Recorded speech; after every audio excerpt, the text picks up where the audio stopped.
નામદેવ 3 વર્ષના હતા. ઘરમાં વિઠ્ઠલનાથની પૂજા હતી.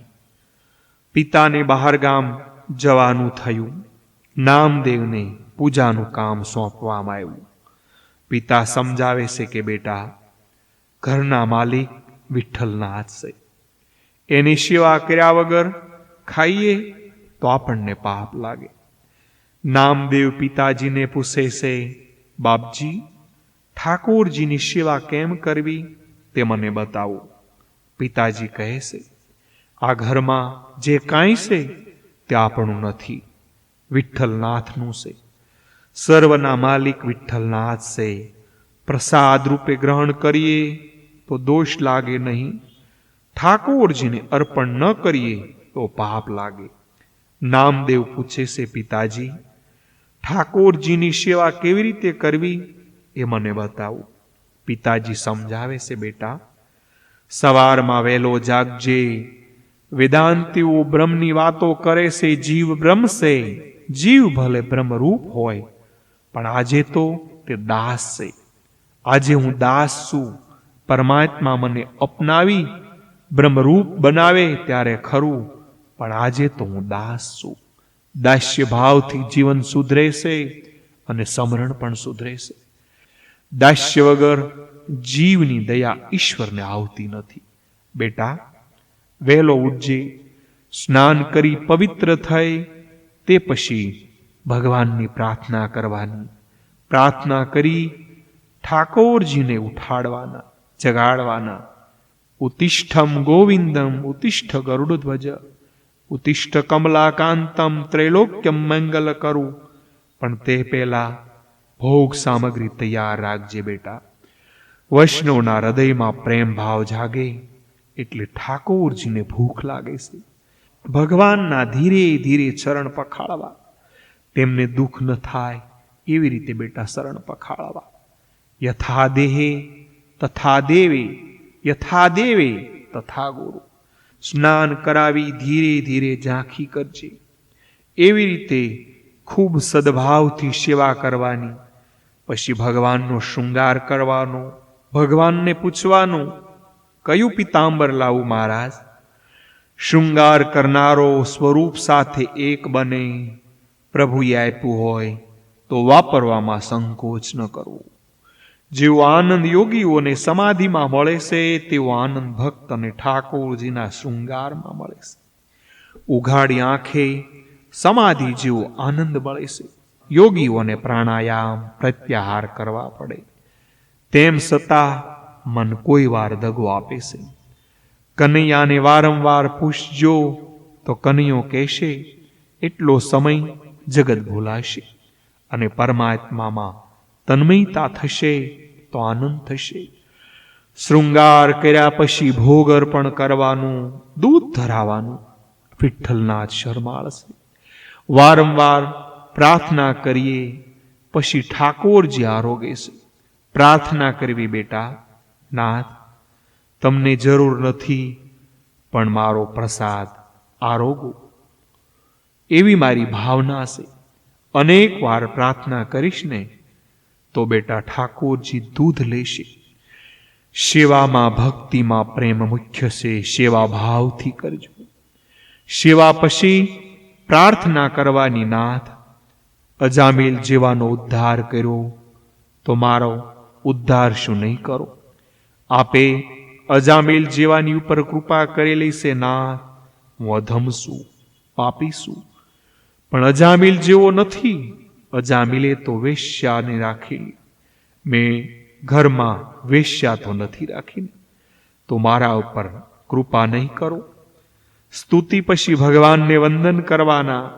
સ્તુતિમાં કાંઈ ભૂલ હોય તો તે પ્રમાણે કરવાની, પરિપૂર્ણ બને છે. સેવાની સમાપ્તિમાં બાલકૃષ્ણને સાષ્ટાંગ પ્રણામ કરવાના. નામદેવ નિર્દોષ બાળક હતા. પિતાજીએ કહેલી સર્વ વાત સાચી માની લીધી.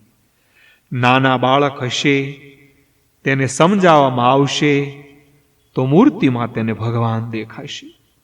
બાળક મોટી ઉંમરનો થાય તે પછી તેને સમજાવશો તો તેને સામો દલીલો કરશે અને સમજશે નહીં. તેથી નાનપણમાં બાળકોમાં ભક્તિના સંસ્કાર રેડજો, ભક્તિનો દ્રઢાશ્રો કરાવજો.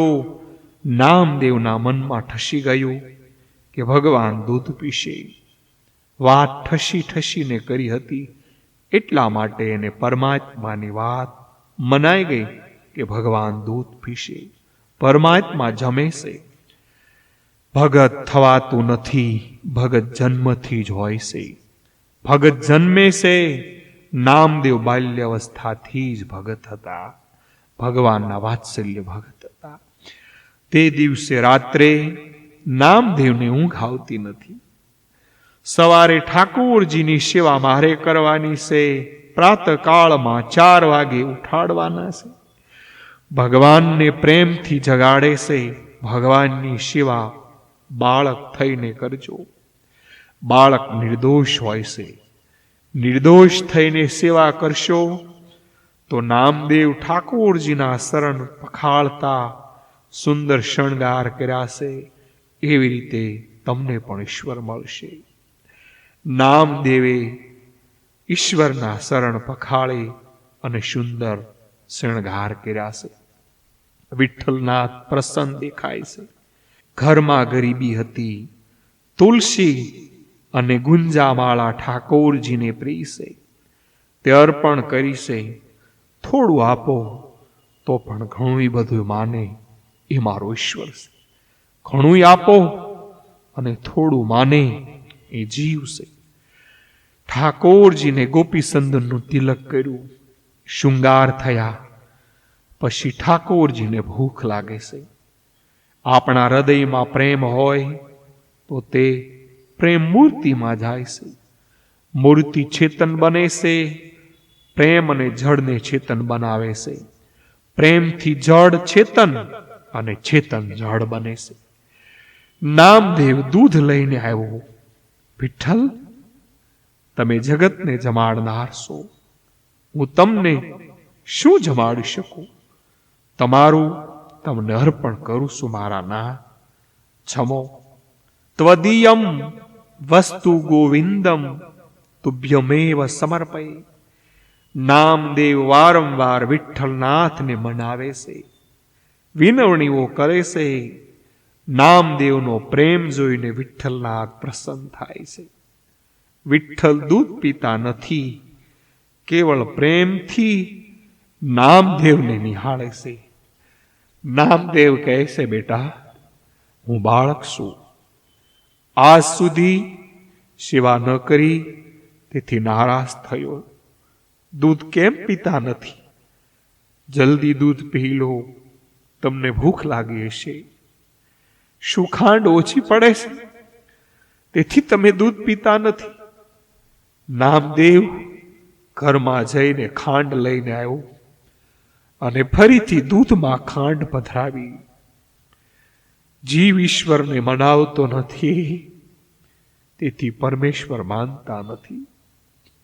વિઠ્ઠલ, તમે દૂધ પીશો નહીં તો હું દૂધ પીવાનું છોડી દઈશ. તમે દૂધ પીવો તો તમારા આગળ માથું પછાડીશ. બાળક અતિશય વ્યાકુળ થયો. વિઠ્ઠલ, દૂધ પીવો, નહીતર મારા પિતા મને મારશે. બાળક જ્યાં માથું પછાડવા તૈયાર થયો તે સમયે પરમાત્માએ દૂધનો કટોરો ઉઠાવ્યો. મૂર્તિ આજે જડ નહીં પણ ચેતન બની છે. નામદેવના પ્રેમથી વિઠ્ઠલનાથ પણ ખુશ હતા. વિઠ્ઠલ દૂધ પીતા હતા. નામદેવને આનંદ થયો.